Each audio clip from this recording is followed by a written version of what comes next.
Skylab was the first United States space station, launched by NASA, occupied for about 24 weeks between May 1973 and February 1974.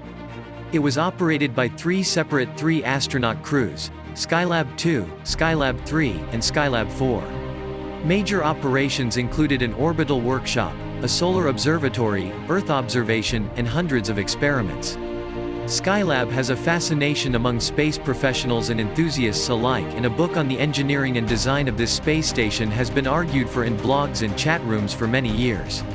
No other book has yet been published which describes the technical, design and engineering details of how Skylab was built and operated. There have been several biographies by astronauts relating their experiences on Skylab missions, but no comparable book on the technical aspects of this extraordinary program. Find the link below and buy the book now.